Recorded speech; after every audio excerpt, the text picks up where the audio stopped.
কিতাপৰ কাৰণে লিখিলে, বাকীবোৰ বাদ দিয়ে। গুৰু অবিহনেতো কাৰো গতি নাই। ৰাম অৱতাৰত গুৰু মানি কাম কৰিলে, দাপৰ যুগত কৃষ্ণ অৱতাৰত গুৰু মানি কাম কৰিলে, শংকৰদেৱে গুৰু ভতিমাৰ পৰা ধৰি গোটেইখিনি সম্পূৰ্ণ ঈশ্বৰ নিৰ্ণয় তত্ত্বখিনি লিখি থৈ গৈছে। তেনেহ'লে গুৰু অবিহনে একো কাম নহয়। সিদ্ধান্ত মোৰ এটা কৈছে সমস্ত সত্ৰ অসমৰ সত্ৰই নিদিলেও কমলাবাৰী। আজি কমলাবাৰী যদি ব্ৰাহ্মণ বৰ্জনৰ মতটো দিবই পাৰে, তেনেহ'লে কমলাবৰীয়া শিষ আমাৰ অসমত কিমান আছে? আউনীআটী দ্বিতীয় স্থান হ'ল কমলাবাৰী। দক্ষিণপাটৰ শিষ কম, আউনীআটীৰ শিষ অসমত চবতকৈ বেছি। 2004 চনত 10 লাখ কিমান হাজাৰ শিষ হৈছে। এতিয়াতো আৰু বাহিৰ 2004 চনৰ সন্ত সমাৰোহ এতিয়া তেওঁলোকৰ শিষ বঢ়া এটা অৰ্থ আছে।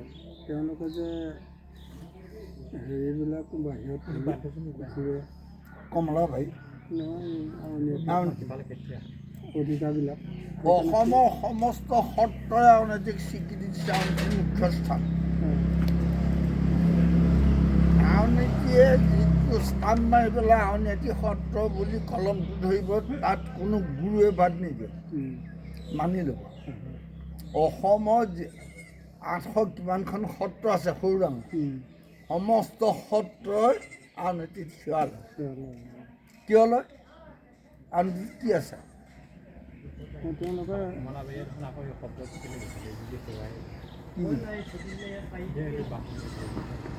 ক'ত লিখিব?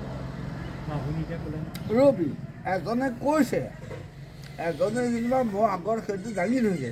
মই যেতিয়া কৈছোঁ যে আউনীআটী শিষ্যবৰ্গই ব্ৰাহ্মণ বৰ্জনৰ আউনীআটী সত্ৰ শিষ্যসকলে আজি ব্ৰাহ্মণ বৰ্জনৰ কাম কৰিছে নেকি? কৰিছে নেকি? আজি আমাৰ এইখিনিতে কম, এই সৰকাৰী পৰা ধৰি টেকেলা চুকৰ পৰা ধৰি বৰপথাৰ সৰু তালৈকে ধৰি এই অঞ্চলটো গোটেই কমলাবৰীয়া।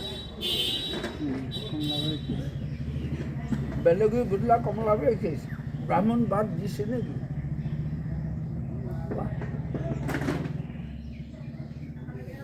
এইবোৰ নাজানি গুৰুতত্ত্বনো মিছাতেই দোষাৰোপ কৰিছা মাত্ৰ। এইবোৰ হ'ল যি গুৰু নিৰ্ণয় তত্ত্ব বেদ বিধি নিৰ্ণয়টোলৈ যোৱা নাই, বাহ্যিক কিতাপ পত্ৰতে আছে, সি এইবোৰ কয়, সিহে কয়। এতিয়া হেৰিয়া পন্থটো, সংঘৰীয়া পন্থটো, তেওঁলোকৰতো গুৰুৱে নাই।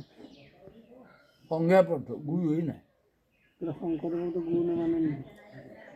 কৃষ্ণ এইটোৱে হ'ল মূল কথা।